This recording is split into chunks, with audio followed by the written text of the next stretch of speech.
সভাপতি, মঞ্চে উপস্থিত সাবেক ছাত্রনেতা, আমাদের শ্রদ্ধেয় বড় ভাই যিনি এখন নোয়াখালী জেলা বিএনপির আহ্বায়ক হিসেবে দায়িত্ব পালন করেছেন, জনাব মাহবুব আলমের আলো।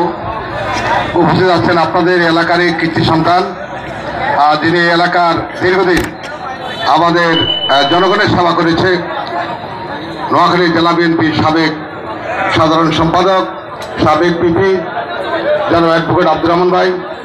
উপস্থিত আমাদের ফিরোজ আলম মুসলিম ভাই, শহীদুল ইসলাম কিরণ, এবং এই এলাকার যিনি সাবেক সেক্রেটারি ছিল, যার উদ্যোগে যার মাঠে এই ইফতারটা হচ্ছে, আমাদের জসিম ভাই, আমাদের স্বেচ্ছাসেবক সাবের অনুষ্ঠান পরিচালনা যিনি করেছে বিপু জসিম, এবং যুগ্ম থানা যুগ্ম সাধারণ সম্পাদক বৃন্দ, সিনিয়র যুগ্ম আহ্বায়ক এবং উপস্থিত বিভিন্ন অঙ্গ সংগঠনের নেতৃবৃন্দ, আসসালামু আলাইকুম।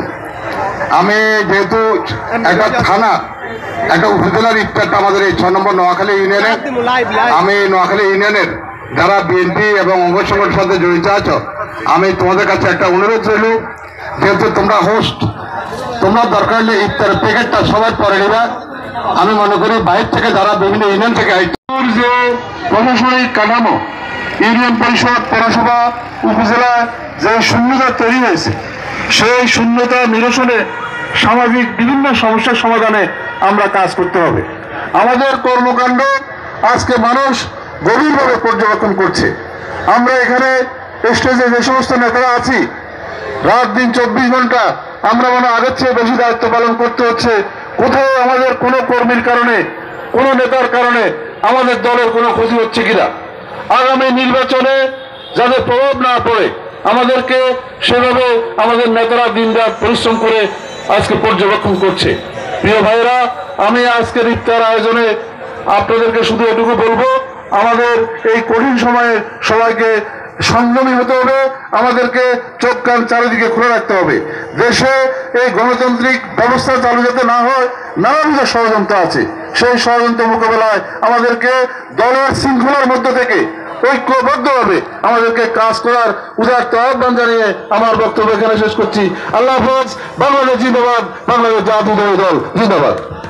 ধন্যবাদ শহীদুল ইসলাম কিরণকে। আমাদের মাঝে উপস্থিত আছেন এখন আমাদের নোয়াখালী সরকারি কলেজের সাবেক বিপি, নোয়াখালী শহর বিএনপির সভাপতি ইফতেখার হোসেন নিপু, আমাদের সহযোগী দলের সদস্য সচিব আমাদের মুস্তাক আহমেদ স্বপন। এই পর্যায়ে আমি বক্তব্য রাখার জন্য আহ্বান জানাচ্ছি আমাদের নোয়াখালী জেলা বিএনপির সাবেক সহসভাপতি, আমাদের অত্যন্ত পরিচিত লোক, একসময় নোয়াখালী শহরে রাজপথ কাপড় আমাদের প্রিয় নেতা জনাব ফিরোজ আলম মতিনকে বক্তব্য রাখার জন্য আমি আহ্বান জানাচ্ছি। বিসমিল্লাহির রহমানির রহিম। আজকের এই গণ ইফতার ও দোয়া মাহফিলে স্নেহধন্য ছোট ভাই সভাপতি, মঞ্চ উপবিষ্ট আপনাদের সুপরিচিত, যিনি রাজপথের মাঠে ময়দানে থেকে এই স্বৈরাচারের বিরুদ্ধে লড়াই করেছেন, বর্তমান নোয়াখালী জেলা বিএনপির সংগ্রামী আহ্বায়ক, এবং মঞ্চে উপস্থিত আপনাদের আরেকজন সুপরিচিত নেতা, যিনি আপনাদেরকে সব সময় আইনি সহযোগিতা করে আপনাদের পাশে এবং রাজপথে দাঁড়িয়েছিল, জনাব আব্দুর রহমান অ্যাডভোকেট সহ, আমাদের পিপি জনাব শাহাদাত সহ অন্যান্য মঞ্চের নেতৃবৃন্দ ও সামনে বিভিন্ন